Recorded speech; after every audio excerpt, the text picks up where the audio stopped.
In this video, we're going to talk about the leading term test. Okay, so here's the definition. Here's the leading term test.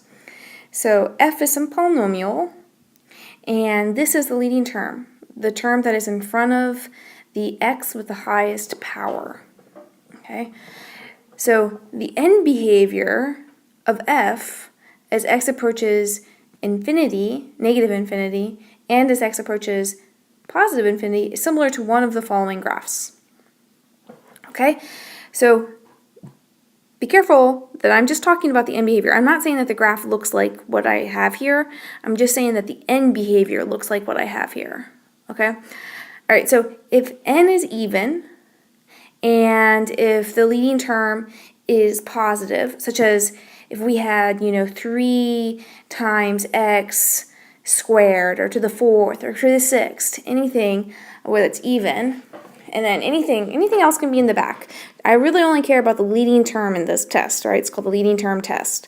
So if the leading term is it's positive and n is even, then we have a graph that looks like this. And like I said, we have no idea what's happening here in the center. Anything could be happening. Really, I'm just talking about the end behavior. Okay? All right. Now, if an is negative, such as if you had -5 times x squared and then some other stuff, or some negative constant in front of an x that's to an even power, and that's your leading term, then your end behavior would be going down as x approaches negative infinity and positive infinity. Okay? Anything else is happening here in the center. We just really know what's happening at the end behavior. Okay. Then if n is odd, then, if say it's 5 times, or 2 times x to the 5th power, say it's 2 times x to the 5th power, so that in that case the power is 5, which is odd. So and it says 2 times x to the 5th power, so that would be positive as well. So that would be an is 2, and that's greater than 0, so you would look like this. And again, anything else is happening in the center. We just are saying that the end behavior looks like this. Okay, lastly, if the leading coefficient is negative, but then the power of the highest x is odd, then your end behavior looks like this, where anything is happening in the center, but the end behavior is going like this. All right, so let's do an example where we have to use this leading term test. Okay, so use the leading term test to determine the end behavior of this graph. So first, let's identify what is n.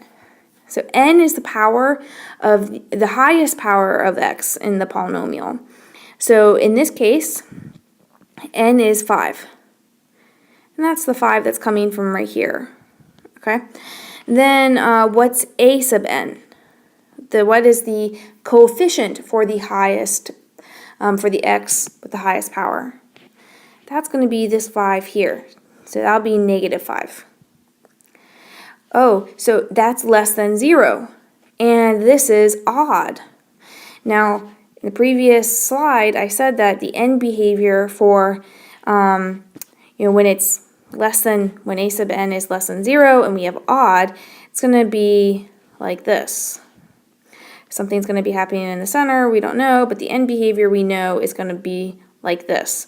So we can say that as y approaches infinity as x approaches negative infinity, okay? That's right here. So as x goes to negative infinity, y is going really high, okay?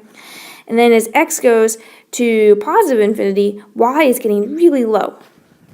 So down here we know as y goes to negative infinity as x goes to positive infinity.